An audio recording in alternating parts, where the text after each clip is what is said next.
gentlemen, as I told you, we're going to do daily updates twice daily.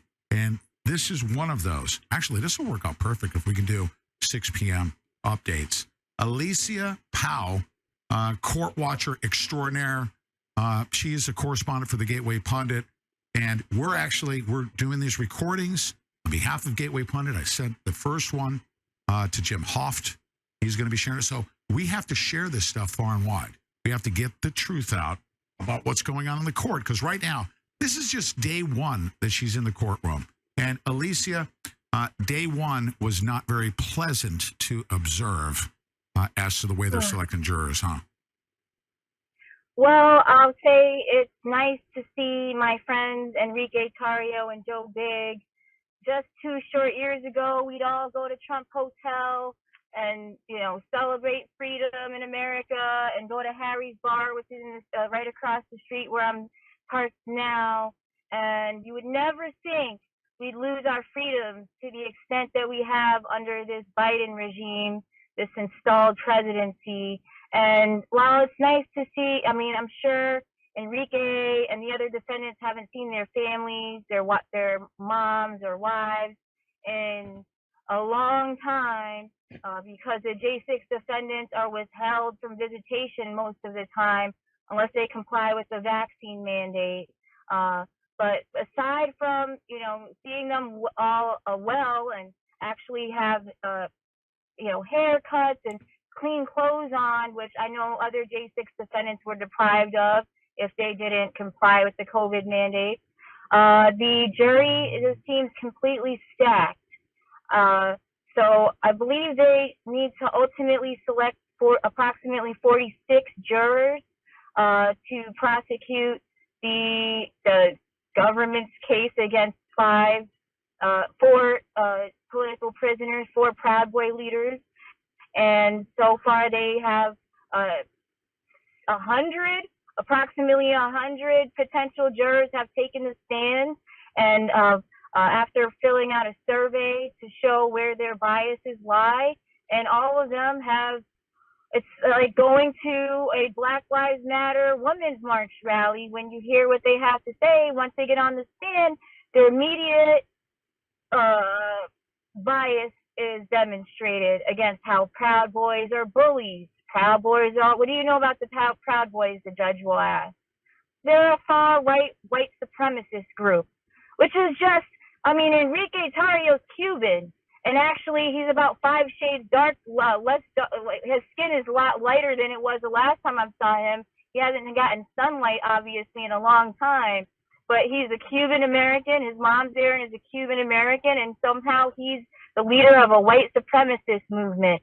And they're very ill-informed. It's appalling that the judge is qualifying any of these people for selection, which will come next. So first they qualify to make it towards selection, and then they'll be selected to be the jurors. And not a single person has come to the stand, not a single one of these potential jurors, and demonstrated any kind of impartiality. They're all affected with this liberal bias. I've got so many notes here. I'm just taking extemporaneous notes on each juror as they take the stand and what happens. And I'll probably get home and turn this into an article.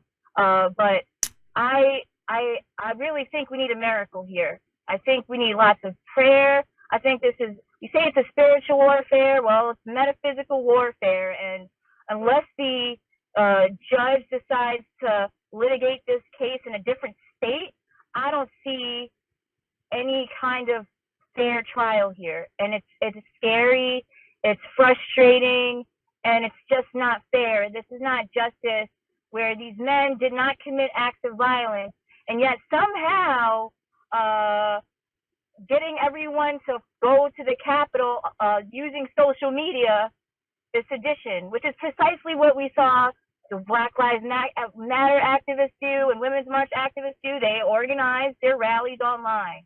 Now, when you're a patriot, that's sedition charges that you face.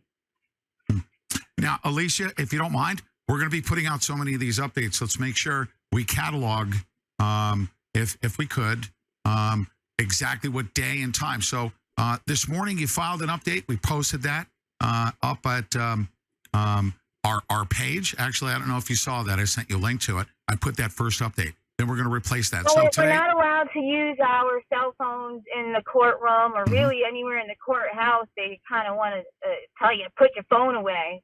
yeah, So of I course. haven't been able to update or plug in this to Right. the internet at all until I leave the courthouse. So And today, again, just real I'd quick, like I want to make sure we catalog go it. through all the Today, notes I have. It's a little hard to read live on air when you're just trying to transcribe everything. There's That's no okay. cameras allowed. that's There's okay. no audio device, no recording devices allowed. That's right. So today is Tuesday, January 3rd. This is the first day that you've been in the courtroom as a court watcher while they're still plowing through jury selection. So jury selection is kind of boring, but if you don't mind, I'm going to throw it back to you. Read some of your notes and just give us top level stuff. But, Alicia, I understand. I don't know how many times you've had your good friends like that who are in shackles in the fashion that they are. But can I tell you something? I just have to share this with you. I could not care less. They could seat, dress up the local zoos, chimpanzees in the jury box. I really don't think that this trial is going to be about what the jury is going to say. I think it's going to be more about prosecuting the government, shutting it down. And I'm really, really interested in what the jury's not going to hear and not going to see, because they're going to be escorted out of the room. I'm really faithful and very confident that the truth is going to be exposed and the jury won't even play a role in it, especially once it gets dismissed. That's what happened in my trials, and I think that that's going to happen here. It has to. That's the kind of miracle we need. Yeah, I do believe it takes a miracle, and I think this is a formidable beast, and I don't think it's, of course, we need to be optimistic and have faith that these men won't sit in jail for 20 years, but there's a complete hijacking of our system that's going on. You've got this activist judge. I mean, the Oath Keeper trial is simultaneously going on in another courtroom in this hearing, and you're not allowed to enter the room unless you have a mask on. So that tells you something about where the ideology of Judge, I believe it's Judge Mehta, okay? All of these jurors, all of the potential jurors, they're all wearing masks except one or two, which shows that the jurors were given no orders to wear these dirty, filthy masks. And like I said earlier, you've got one side of the room with the defense team, and no one's wearing a mask, and you got the prosecutors who are taking their masks off to bite their nails. These are people who are representing the government and just applying with this complete lie, wearing a mask. So it's very easy to identify everyone's political ideology based on the fact that they're putting on this dirt rag on their face still. And when they open their mouths and speak on the stand, they demonstrate complete ignorance and are just propagandized bots, CNN bots. We had one juror who claimed that as soon as she got on the stand, she called the Proud Boys. She said that they were conspiring a seditious subversion of our government, but she'd never heard about the case before. She doesn't know much about the J6 defendants. The jurors they were very eager to become jurors and insist that they will be impartial and put their biases aside after they say things like Black Lives Matter. They're just out for justice. Black Lives Matters, they are about promoting racial justice, and the Proud Boys are white supremacists, a group of agitators. I mean, that's really what my notes will show over and over and over and over again. And then it's like you want to stare at the judge and just have God intervene and say, Judge, do the right thing and strike this juror down. But what's happening is you've got 100 of these potential jurors with the same thing. Again, it's like going to the Women's March. You know exactly what they're going to say before they say it, because it's the same thing mainstream media told them to say. And it just, all of them, my full day of notes would be these potential jurors defending Antifa and claiming the Proud Boys are white supremacists. Now, that's literally what I have 10 pages of notes of today. I'm going to throw to Deb here. Deb, Jordan has a question for you, but I want to interject one thing. I want you to maintain your professionalism, and I interjected something that is really not reality. The reality is what you're going to be presenting in the court, the truth about how corrupt the system is. But when I said that I'm expecting, this isn't hopium. It's going to require a miracle. It's going to require prayer. But that's not what you can expect to come out of a judiciary. So we have to keep it real. And Alicia is going to report professionally and with realism that this is going to be an uphill battle. Let's go to Deb Jordan has a question for you real quick. So, Alicia, I noticed that you keep saying it's like a women's march. Tell us the ratio. Is it mostly women that are going through? Are there any men that have gone through so far that the lawyers will be talking to, right? And it really does matter. I hate to say this, but it matters the color of their skin. Is it mostly people from the Black community who would support Black Lives Matter and watch CNN as opposed to Fox News? Well, even Fox News or alternative the Women's media. March, I'm not implying that they're predominantly women.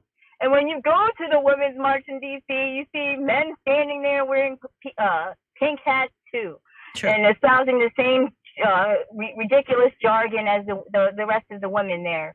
And no, today there was a white male who was qualified as a juror, and he worked in a history. He was a history teacher of some sort at Woodrow Wilson International School, and he got on the stand and said that he hadn't really watched. He doesn't really know much about J6.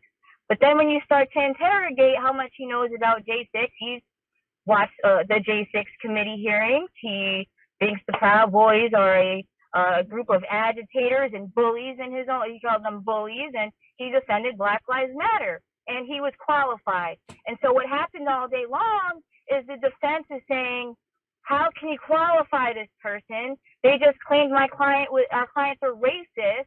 They just, if you had, in fact, one of the arguments the defense attorney made earlier is if you had a Black defendant here and the potential juror stated that he hates Black people and is on record hating Black people, would you let him continue to be on the jury? And the judge kept qualifying these left-wing radicals. And I mean, I wish there were more to tell you. Was there more details to this? No, it's the same thing over and over from the time I got there at 9:30 a.m. to when I just left approximately 5:45 p.m. all day. And he did exercise some restraint to his bias, the judge did, just a bit, by sometimes finally agreeing with the defense, saying, all right, we'll let this person who said the Proud Boys were conspiring, sedition, and subversion of the government. We'll give her a strike, but we'll bring the next person in and qualify them. There was another potential juror who, I mean, they withhold information about the kind of work that they did. This young woman said that her parents had law degrees, and when the judge pressed, she couldn't remember if her parents actually practiced law, and they claimed feigned ignorance about everything. When you press them, they're obviously not ignorant. They're eager to be jurors on this trial, and they withhold that same hatred towards Trump's immigration policies, towards Trump's quote-unquote racism all day long, and it's not going to change, unfortunately. Pete, you say that you're not trying to sell hopium, and neither am I. I do believe in divine intervention. I've not covered. I don't think even the defense attorneys who have decades-long experience have ever seen anything like this. In fact, one of the defense attorneys literally said this is unprecedented. The government's case against the J6 defendants is grotesque, and she's never seen anything like this. So when you say the judge is qualifying, can you explain to us exactly what that means? Does it mean that he is choosing these jurors? Are they going to stay? Are they going to be the ultimate jurors? Or is there another process that comes after this? So from what I gather so far is they're qualifying potential jurors, And then there'll be another process that follows where the jurors are actually selected and seated. And remember, they're selecting jurors for 4 defendants. So there's going to be, 9 times 4? Right. And that's really important. That's how many jurors they're going to select. So well, that's this is really the initial important. process. And it's taking 10 hours, 12 hours, and it's going to go on again tomorrow and the next day. It started before the holiday season, before Christmas. And well, that's really important. Christmas, I wasn't here, but Black Lives Matter organizer qualified for the jury pool.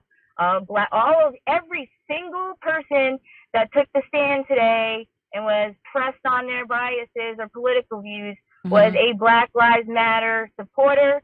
Some of them defended Antifa and claimed that Antifa was fighting back against Proud Boys.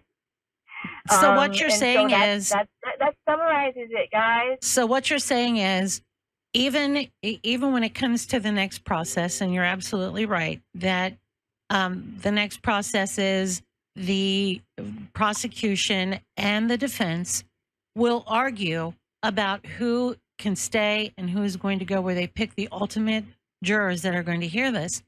And what you're telling us is this, that it's not, in the end, it's not really going to matter because they're all biased and there's really not that much to choose from. Well, I mean, at the end of the day, we're all human beings. Will the defense be able to exhibit the evidence and win the hearts and minds over of this biased jury? That's not impossible, but there's not really, most of the time, no getting through these zombies, right? There's no getting through. I mean, it's like, again, in this area, it's so political here. I know everyone that works in conservative media here, but outside of that, you've got people who are completely brainwashed, will fight to nail and tooth for vaccine mandates, will fight nail and tooth for late-term abortion, and is conditioned to hate white supremacists, which we qualify as in their eyes. So I don't know we'll see how it unfolds, but yeah. Now, I listen. believe if the judge were fair, there's no way he'd be qualifying this, and he's not. And where do you go from there if you get 9 jurors on each case that are all Antifa supporters and Black Lives Matter people who admittedly attended the Women's March?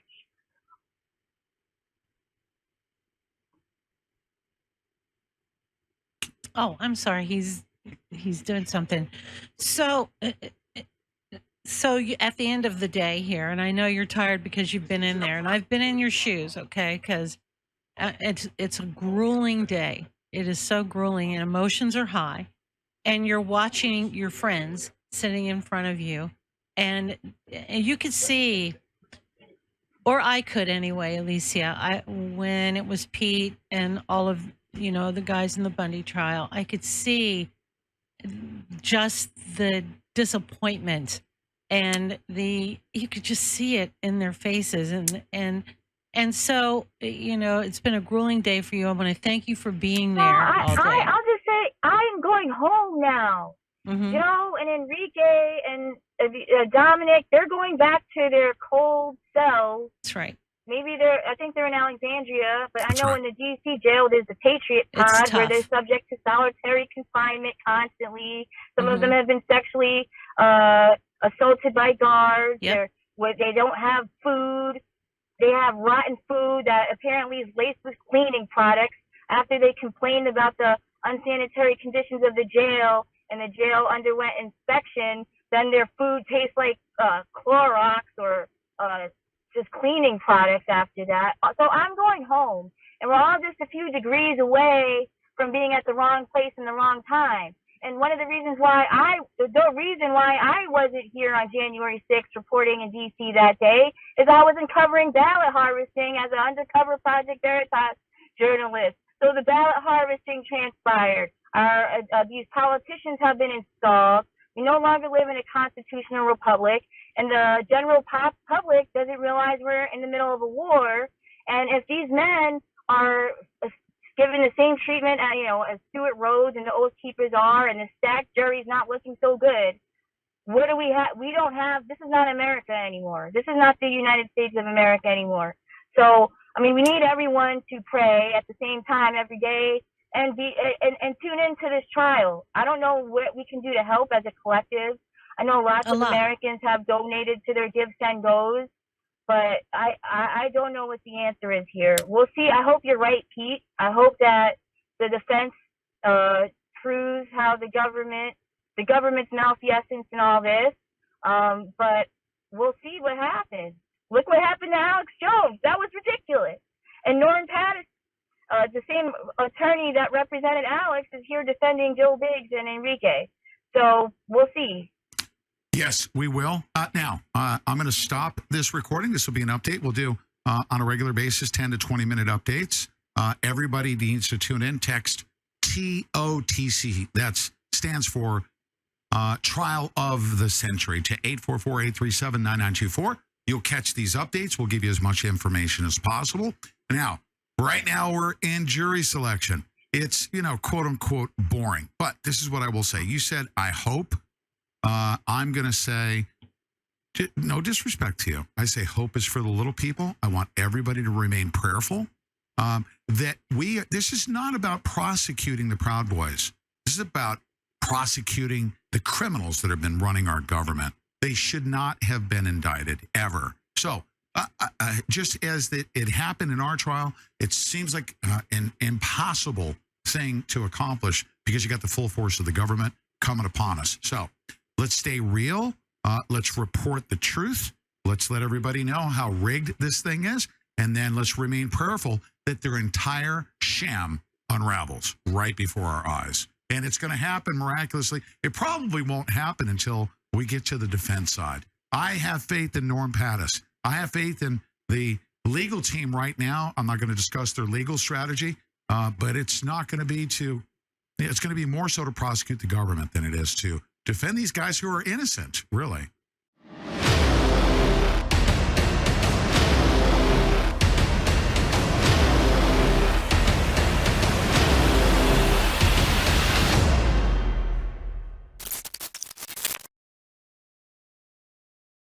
One of the most important challenges our country is facing is healthcare. Hi, this is Pete Santilli, and I want to introduce you to Global Tech, and that's with a K, MD.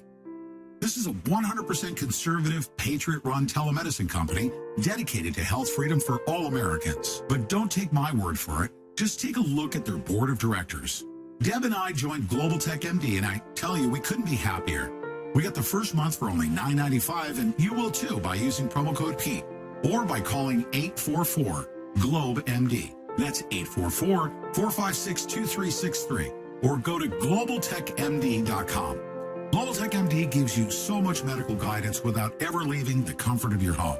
You get access to U.S. board-certified doctors in your area 24 hours a day, 365 days a year, with no consultation fees, no copays, and no walk-in clinics. And the best part is, it covers your entire family. Global Tech MD also gets you up to 85% savings on prescription drugs at participating pharmacies. And did you know 73% of all doctor visits can be avoided with a simple telemedicine phone call? Stop paying hundreds or even thousands of dollars a month on expensive health care. Global Tech MD is redefining what it means to make house calls. Call them from the comfort of your home, and one of their network doctors will call you back within minutes. Don't wait. Call 844-GLOBE-MD or globaltechmd.com today. That's globaltechmd.com.